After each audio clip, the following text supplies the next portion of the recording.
नमस्कार। आज हम एक काफी गंभीर मुद्दे पर बात करने जा रहे हैं।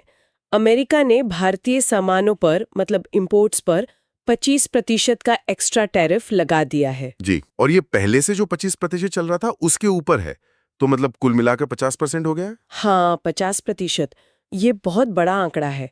तो सवाल यही है कि आखिर ये हुआ क्यों और इसके असल मायने क्या है। बिल्कुल। देखिए, इसे सीधे तौर पर तो जोड़ा जा रहा है भारत के रूस से कच्चा तेल खरीदने से कम डोनाल्ड ट्रंप का तो यही कहना है, सार्वजनिक तौर पर। अच्छा। तो आज हम इसी की तह तक जाने की कोशिश करेंगे। मतलब ये टैरिफ क्यों लगा, इसका असर क्या हो सकता है, भारत की तरफ से क्या प्रतिक्रिया आ रही है। और हाँ, इसे बड़ी जियोपॉलिटिकल तस्वीर में कैसे फिट किया जाए। जी, और हमारी ये बातचीत अलग-अलग लेखों और एक्सपर्ट्स के एनालिसिस पर आधारित है। ठीक है। तो सबसे पहले हुआ क्या है, इस पर थोड़ी और स्पष्टता लाते हैं। डोनाल्ड ट्रंप ने घोषणा की है 27 अगस्त से ये 25% सेकेंडरी टैरिफ लागू होगा। हाँ, वो ये कि भारत पर दबाव डाला जाए किस लिए? ताकि भारत रूस से तेल ना खरीदे।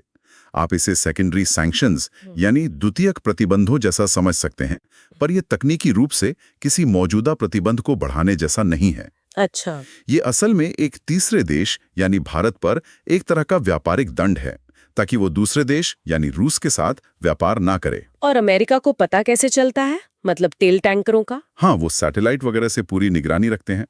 टैंकरों की आवाजाही पर उनकी नजर रहती है, तो उन्हें अंदाजा रहता है कि कौन कहां से कितना तेल ले रहा है। हम्म। इसमें एक 21 दिन की मोहलत भी दी गई है ना, 27 अगस्त से पहले। जी हाँ, 21 दिन का समय दिया गया है। आपको लगता है ये बातचीत के लिए कोई सीरियस कोशिश है या बस एक फॉर्मेलिटी? 21 दिन तो बहुत कम लगते हैं ऐसे मामलों में। बात तो सही है।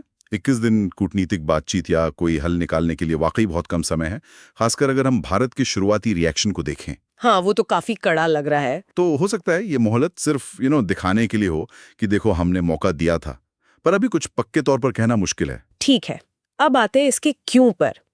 ट्रंप का तर्क तो ये है कि भारत रूस से तेल खरीद रहा है और उससे रूस को पैसा मिल रहा है यूक्रेन युद्ध के लिए। हाँ, ये उनका पब्लिक स्टैंड है, लेकिन कई एनालिस्ट मानते हैं कि ये शायद पूरी कहानी नहीं है। मतलब और क्या हो सकता है? कुछ का मानना है कि इसके पीछे ट्रंप की अपनी फ्रस्ट्रेशन मतलब हताशा भी हो सकती है, जैसे रूस यूक्रेन युद्ध का जल्दी खत्म ना होना। या शायद भारत ने उनके कुछ दावों को जो चैलेंज किया था, जैसे वो भारत पाक सीज फायर वाला मामला, उसका असर। हाँ, ये भी एक एंगल हो सकता है कि भारत की बढ़ती मुखरता शायद उन्हें पसंद ना आ रही हो। और वो पाखंड वाली बात भी तो है ना, कि निशाना भारत पर साधा जा रहा है, लेकिन चीन तो रूस से कहीं ज्यादा तेल खरीद रहा है, उस पर वैसी सख्ती नहीं। बिल्कुल और अमेरिका खुद भी तो रूस से यूरेनियम जैसी चीजें खरीद ही रहा है ना। सही कहा। ये डबल स्टैंडर्ड वाली बात कई एनालिसिस में प्रमुखता से उठाई गई है। भारत पर सख्ती, चीन पर थोड़ी नरमी और खुद रूस से अपना व्यापार जारी रखना, ये अमेरिका की मंशा पर सवाल तो खड़े करता है। तो क्या ये वाकई रूस को सजा देने के बारे में है या फिर कोई और बड़ा खेल चल रहा है? ये बड़ा सवाल है। अब भारत की प्रतिक्रिया देखें, काफी तेज और रणनीतिक लग रही है। एनएसए डोभाल रूस जा रहे हैं। हाँ, उनकी यात्रा ये अहम है क्या? जी, काफी अहम मानी जा रही है। वैसे तो ये यात्रा सालाना होती है, लेकिन इस बार इसे थोड़ा पहले किया जा रहा है और खबरें हैं कि पुतिन से भी मिल सकते हैं। अच्छा।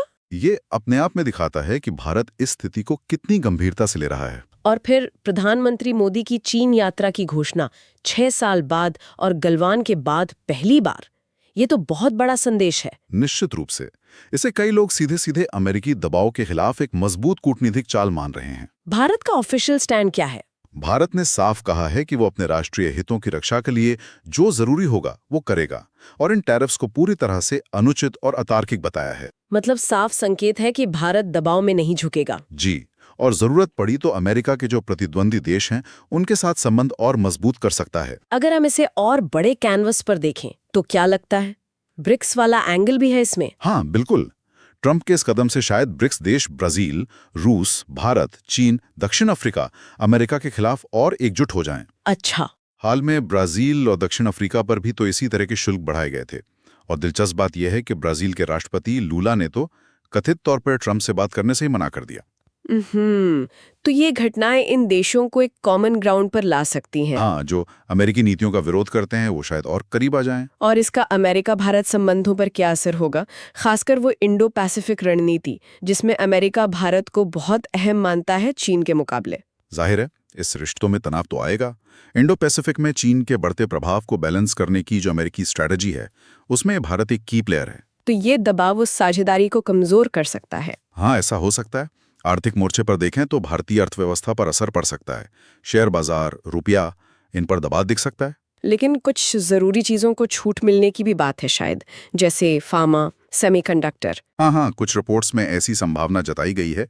अगर ऐसा होता है तो शायद असर कुछ हद तक सीमित रह जाए, पर अभी ये सब कयास हैं। तो कुल मिलाकर जो तस्वीर उभर रही है वो है अमेरिकी दबाव और भारत की अपनी स्ट्रेटेजिक ऑटोनॉमी यानी रणनीतिक स्वायत्तता बनाए रखने की कोशिश के बीच एक टकराव की। बिल्कुल, ये टकराव आने वाले वक्त में ग्लोबल स्टेज पर कई नए समीकरण बना सकता है। ये सिर्फ एक ट्रेड डिस्प्यूट नहीं है, ये ग्लोबल पावर बैलेंस से जुड़ा मामला है। सही कहा। और यहीं पर हम सोचने के लिए एक बिंदु छोड़ सकते हैं। क्या अमेरिका का ये दबाव अनजाने में ही सही उन देशों को और पास ला रहा है जिन्हें वो अपना प्रतिस्पर्धी मानता है, जैसे भारत, चीन, रूस? सोचने वाली बात है। क्या ये दुनिया में शक्ति संतुलन के बदलाव की प्रक्रिया को और तेज कर सकता है? मतलब एक ऐसी दुनिया जहां किसी एक देश का दबदबा कम हो रहा हो और एक मल्टीपोलर यानी बहुध्रुवीय व्यवस्था बन रही हो। इस पर विचार किया